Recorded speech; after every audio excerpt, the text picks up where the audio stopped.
Ce projet de connectivité vient à un moment où le pays continue de faire face à des conditions de fragilité exacerbées par la fréquence des catastrophes naturelles et des actions anthropiques négatives qui révèlent la vulnérabilité de nos infrastructures et l'urgente nécessité d'agir. Plus proche de nous, le 14 août 2021, c'était le tremblement de terre dans la péninsule sud qui a révélé la fragilité de nos infrastructures routières et urbaines et la faiblesse pour apporter des réponses aux désastres. Il a fallu rapidement rétablir la connectivité, inventorier le bâti, évaluer les risques associés à l'occupation des bâtiments, aider la population à la reprise des activités. L'activation de la composante d'urgence du projet d'accessibilité rurale et de résilience PAR a permis de dégager et réparer des routes encombrées par les éboulis pour rétablir le trafic, de réhabiliter des ponts endommagés, de construire des dallos. Certains travaux sont finalisés, d'autres chantiers sont toujours en cours d'exécution. Réhabilitation de ponts de roche à bateau, le port à Piment, la construction d'un pont provisoire sur la rivière de la Grand'Anse, la construction du dallo à l'entrée de Gelée aux Cailles, pour ne citer que cela. Le projet de connectivité résiliente et d'accessibilité du transport urbain ROUTA veut adresser deux préoccupations majeures. Un, le projet vise à amener une concentration d'efforts sur les réseaux structurants et ruraux des départements des NIP et du Sud et de la Grand'Anse et adressera à la problématique de la réhabilitation dans les principaux centres urbains de Miragoâne, de Cavaillon, des Cailles et de Jérémie.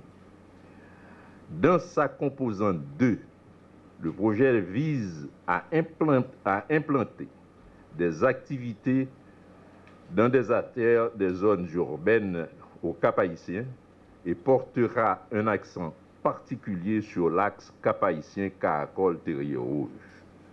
Dans cette composante, le projet assurera aussi la promotion du développement de la mobilité durable qui appuiera la stratégie du transport et de MTPTC qui permettra au ministère de disposer d'un nouveau outil d'action sur la mobilité globale à l'échelle du pays. C'est pour moi un immense plaisir et un honneur que de participer en votre compagnie, messieurs les ministres, à la cérémonie de signature officielle du projet de connectivité résiliente et d'accessibilité du transport urbain ROUTAP entre le gouvernement haïtien et la Banque mondiale. Ce projet, monsieur le ministre, vient à mon sens témoigner de notre engagement renouvelé envers le peuple haïtien aux côtés du gouvernement à faire face aux défis que posent les besoins accrus dans les villes et face à ceux qui continuent d'émerger dans la péninsule sinistrée du sud du pays. Haïti est le troisième pays le plus urbanisé d'Amérique latine et des Caraïbes, avec 64% de sa population qui vit désormais en zones urbaines. Il faut toutefois constater que les effets bénéfiques qui généralement accompagnent cette urbanisation, ce qu'on appelle les effets d'accumulation, ont été éclipsés en Haïti par les défis immenses auxquels sont confrontées vos villes. Utilisation sous-optimale de l'espace public ou inefficience du système de transport, par exemple. Caractérisée par une flotte de véhicules vieillissantes d'une moyenne d'âge de 24 ans pour les TAP-TAP et des infrastructures inadéquates, le transport urbain offre une desserte limitée, aggravée par les risques pour la sécurité des piétons et des passagers. Par exemple, près de 40% des habitants du Cap haïtien n'a pas accès à un arrêt de TAP-TAP à moins de 30 minutes de marche. J'ai été sidéré quand j'ai lu cela. À ces défis se superpose bien sûr le constat d'une vulnérabilité accrue de la population urbaine et rurale face aux aléas naturels. Ainsi, 96% de la population haïtienne est exposée aux risques sismiques, aux ouragans ou aux inondations. Le récent tremblement de terre d'août 2021, dont vous nous avez rappelé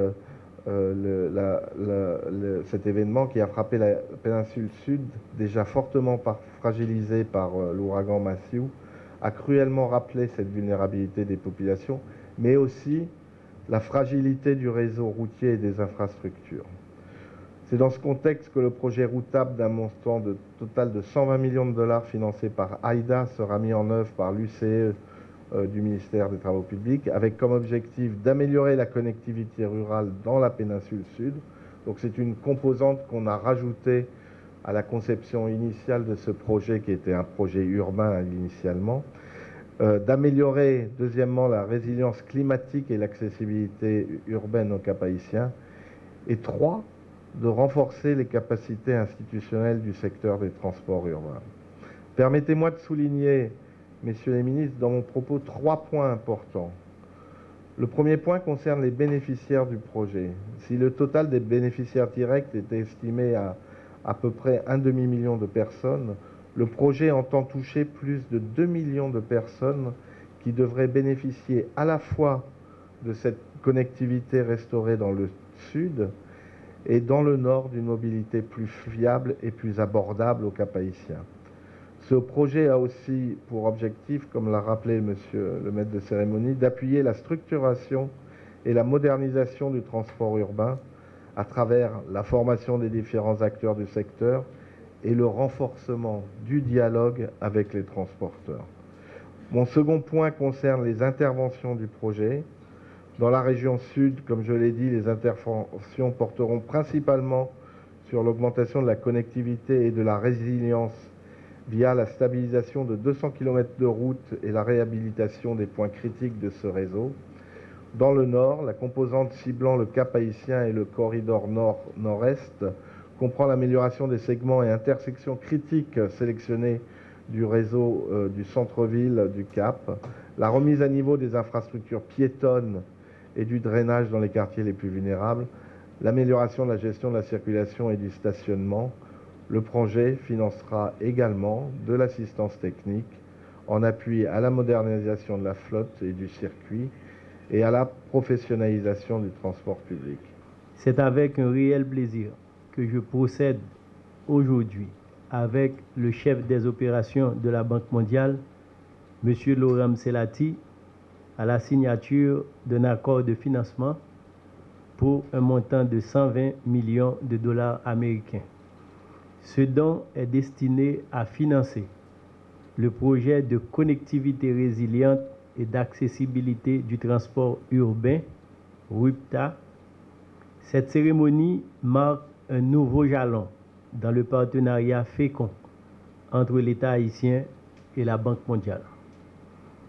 La Banque mondiale, partenaire de longue date d'Haïti, est un partenaire d'aujourd'hui et le sera demain, comme en témoigne ce projet, articulant à la fois sur des ressources pour une réponse aux besoins urgents d'Haïti et des ressources pour mieux planifier nos villes de demain. Mesdames, Messieurs, l'amélioration de la mobilité urbaine demeure l'une des priorités du gouvernement, qui est conscient du rôle prépondérant du transport urbain pour l'accès aux activités économiques indispensables à la croissance économique. Ainsi, l'objectif du gouvernement à travers ce projet consiste à améliorer la connectivité rurale dans la péninsule sud et la mobilité urbaine résiliente au climat au Cap-Haïtien, tout en renforçant la capacité institutionnelle dans le secteur du transport urbain. Ce financement vient d'une part soutenir l'amélioration du transport urbain en continuant à soutenir les efforts de reconstruction en cours dans les 3 départements du Sud touchés par le tremblement de terre du 14 août 2021.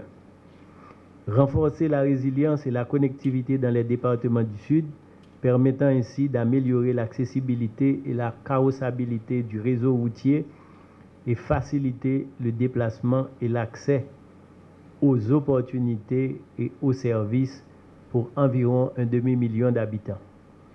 Et d'autre part, appuyer la mobilité et le transport urbain en ciblant les investissements sur les corridors clés de l'agglomération du Cap-Haïtien.